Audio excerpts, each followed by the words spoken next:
নমস্কার বন্ধুরা, আবারও স্বাগত জানাই আমার চ্যানেলে। আজ আমরা নর্দার্ন পার্ক যাচ্ছি, যেটিকে সুভাষ উদ্যানও বলা হয়। রবীন্দ্র সদন থেকে খুবই কাছে। আমরা সেখানে যাচ্ছি যেহেতু প্রভু জগন্নাথ দেব খিদিরপুর থেকে এসেছেন রথযাত্রা উপলক্ষে। এখানে প্রভু রয়েছেন, উল্টো রথে আবার ফিরে যাবেন। তো চলুন আপনাদের সেই যে প্রভু এসেছেন সেই জায়গাটা সুন্দরভাবে ঘুরিয়ে দেখাই। চলুন তাহলে যাওয়া যাক। আমরা এখন এসে পৌঁছালাম Northern park. Rabindra Sadan metro station থেকে হেঁটে আমরা এখানে এসে পৌঁছেছি। দেখুন, এখানে একটি এন্ট্রেন্স গেট মতো করা হয়েছে, যেখানে সবটি লেখা রয়েছে শ্রী জগন্নাথ টেম্পল খিদিরপুর, কলকাতা 23। এখানে লেখা রয়েছে Rath Yatra and Odisha festival 2024, northern park Subhas Udyan, 7 থেকে 17 জুলাই। এখানে লেখা রয়েছে। আচ্ছা, এদিকটাও লেখা রয়েছে। এবার আমরা ঢুকছি ভেতরে।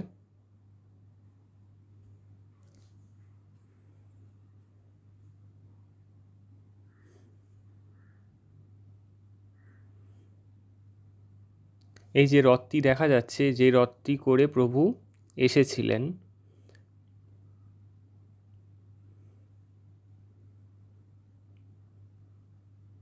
অনেকেই আসছেন।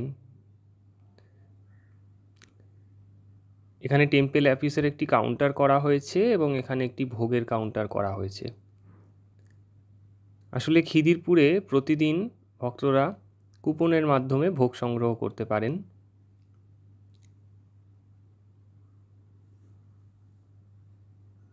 এবার আমরা আস্তে আস্তে ভগবানের দর্শনের দিকে যাচ্ছি। প্রত্যেক বছর প্রভু এখানে আসেন রথ উপলক্ষে। এবছরও এসেছেন। দেখুন, এখানে পিপলি গ্রাম উড়িষ্যায় যে আছে সেটা দিয়ে সাজানো হয়েছে এবং এখানে দেখুন একটি স্টেজ করা হয়েছে, যেখানে প্রত্যেক দিন কিছু না কিছু অনুষ্ঠান হয়ে চলেছে।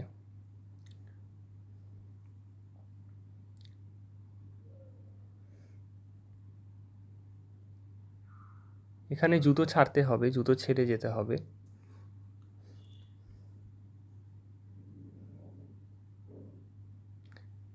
এবার আমরা এগোচ্ছি।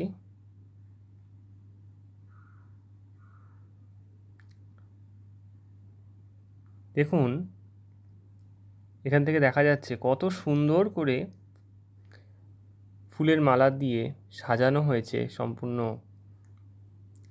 প্রভুর যে অস্থায়ী মন্দির সেটিকে। এখানে দেখুন একটি গরুরের মূর্তি এবং এই দেখুন এখানে ভক্তরা পুজো দিচ্ছেন ঠাকুরমশাইয়ের মাধ্যমে। দেখুন কি অপূর্বভাবে শৃঙ্গার করা হয়েছে প্রভুকে। বলভদ্র, বাদিক থেকে বলভদ্র, সুভদ্রা দেবী এবং জগন্নাথ দেব এবং অবশ্যই পাশে সুদর্শন চতুর্ধামূর্তি। যেরকমটি আমরা পুরীতে দেখি ঠিক একই। সমস্ত যে পুরীর নিয়ম সবই এই মন্দিরে একইভাবে মানা হয়।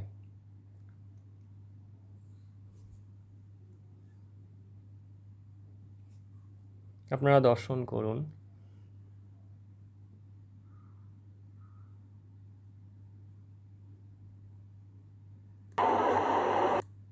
যেটি খিদিরপুরে আছে, যেখান থেকে প্রভু এসেছেন, সেখানে প্রত্যেক দিন জগন্নাথ দেবের যথাবিধি সেবা করা হয়। যেমনটি পুরীতে নিয়ম, একইভাবে এখানে সেবা করা হয়। এখানে পুজো দেওয়ার ব্যবস্থা আছে এবং খাজা গজা যেমন দেওয়া হয় সেরকমই সমস্ত কিছু, এবং ঘিয়ের প্রদীপ, ফুলের মালা সবই সেই মন্দির চত্বরে পাওয়া যায়। আপনারা গিয়ে ভগবানকে দর্শন করে সেখানে পূজা দেবেন। খুবই সুন্দর।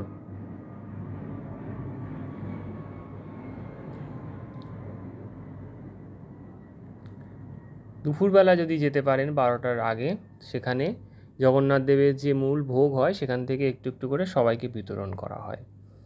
এবং ভোগ প্রসাদের যে কুপন সেটি আগের দিন ফোন নাম্বারের মারফত মানে বলে রাখতে হয়, ওখানে গিয়ে তারপরে কুপন কাটলে পরের দিন ভোগ পাওয়া যেতে পারে। আপনারা ঘরেও ভোগ নিয়ে আসতে পারেন অথবা সেখানে বসেও খেতে পারেন। খুবই সুন্দর ব্যবস্থা আছে সেখানে, এবং সেখানে কার পার্কিং থেকে শুরু করে থাকার জায়গা থেকে সমস্তই রয়েছে।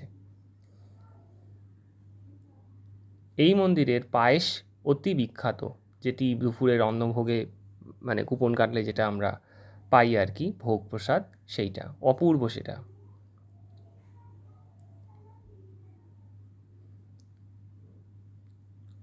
অতীব সুন্দর এই মন্দির।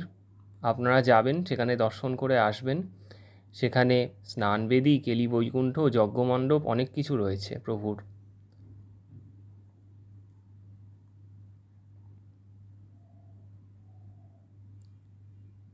এটি অতি জাগ্রত মন্দির বলে বিশ্বাস। পুরীতে যেমন স্নানযাত্রা, তারপরে নেত্রোৎসব ইত্যাদি হয়, এখানেও সমস্তটাই পালন করা হয়। এবং এই হচ্ছে রথযাত্রায় প্রভু এখন এখানে এসেছেন, কিছুদিন এখানে আছেন নর্দান পার্কে। আপনারা আসুন, দর্শন করুন। আবার প্রভু ফিরে যাবেন উল্টো রথে, এবং তারপরে ফিরে যাওয়ার পরে পুরীতে যেমন সোনাবেশ হয়, যেটা আমরা সুনাবেশ বলি, সোনাবেশ হয়, সেই সোনাবেশ এই খিদিরপুরেও জগন্নাথ দেবের মন্দিরে হবে প্রভু ফিরে গেলে। মন্দিরের সময় হচ্ছে সকাল 6টা থেকে দুপুর 1টা পর্যন্ত, এবং ওই 1:30টার দিকে ভোগ দেওয়া হয় সবাইকে, যারা মানে কুপন কাটেন সেই ভোগ প্রসাদ। এবং আবার বিকাল 4টে থেকে 9টা পর্যন্ত খোলা থাকে। সন্ধ্যায় সন্ধ্যা আরতি হয়। মন্দিরের যে ফোন নাম্বার সেটা আমি ডেসক্রিপশন বক্সে অবশ্যই দিয়ে দেব। তাহলে কিভাবে যাবেন? রবীন্দ্র সদন মেট্রো করে পৌঁছে সেখান থেকে আপনারা খিদিরপুরগামী যে বাবুবাজারগামী যে বাস আছে সেটায় উঠে পড়ে সেখানে নেমে সেখান থেকে কাউকে জিজ্ঞাসা করলেই মন্দিরের পথ পেয়ে যাবেন।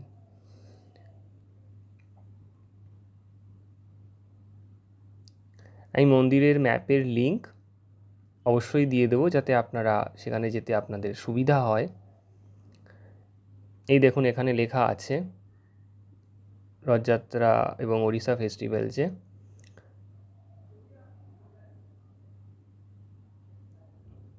এখানে এক ব্যক্তি এসছেন, ভগবানকে বস্ত্র নিবেদন করে গেলেন, তারই সেই বস্ত্র ভগবানকে অর্পণ করা হচ্ছে।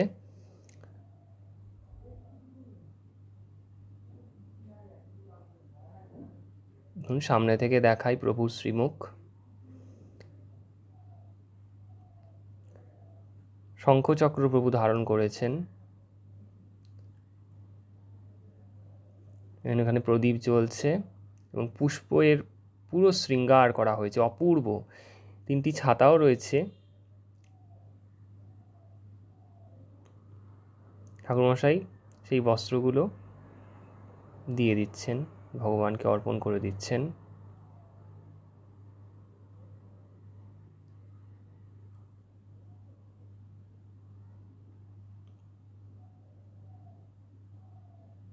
এটি একটি সত্যি রেয়ার, মানে আমরা ইসকনের রথযাত্রার ব্যাপারে শুনেছি, কিন্তু আমরা অনেকে হয়তো গেছিও, কিন্তু এইটির ব্যাপারে আমরা কিন্তু একটু কমই জানি। তো নিশ্চয়ই আপনারা আসুন এবং ভগবানের দর্শন করে যান, খুবই ভালো লাগবে। এবং এখানে আমি দেখলাম ফুলও বিক্রি হচ্ছে, তো আপনারা এখানে পুজোও দিতে পারেন প্রভুকে। সবাই অনেকেই দিচ্ছেন পুজো। এখানে আসলে ঠাকুরমশাই সামনে বসে আছেন, একজন তিলকও পরিয়ে দিচ্ছেন যথারীতি।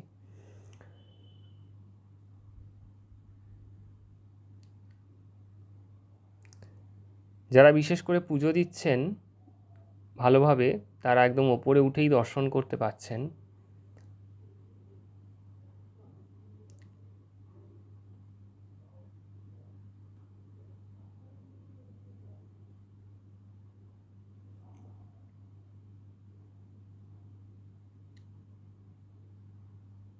খুবই সুন্দরভাবে সাজানো হয়েছে, আপনারা দেখতেই পাচ্ছেন।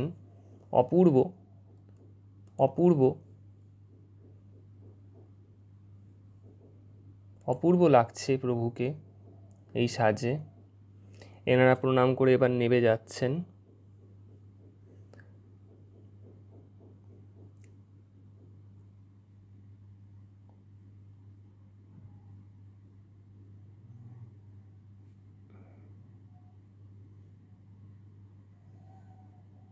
যে ছবি তোলার হিড়িক চলেছে আর কি এখানে।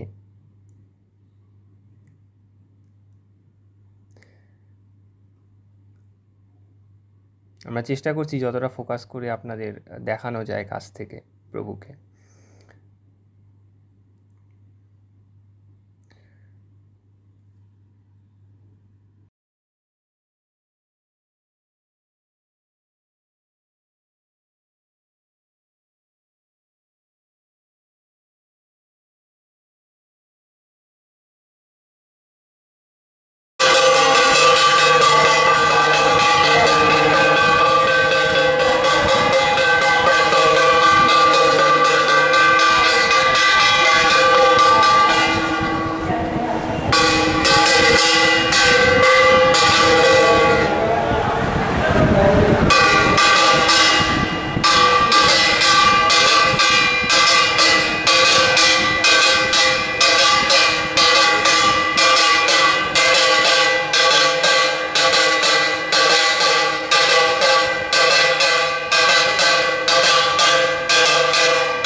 আমরা পাইনি, একটু এদিকে দিই।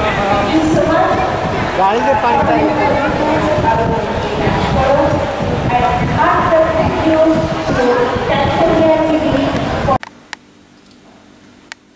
তাহলে কেমন লাগলো আজকের ভিডিওটি নিচে কমেন্ট করে জানাতে ভুলবেন না কিন্তু, এবং ভিডিওটি ভালো লেগে থাকলে লাইক এবং শেয়ার করবেন নিজেদের বন্ধুদের মাঝে, পরিবারের মাঝে, যাতে চ্যানেলটি আরো বড় হয়।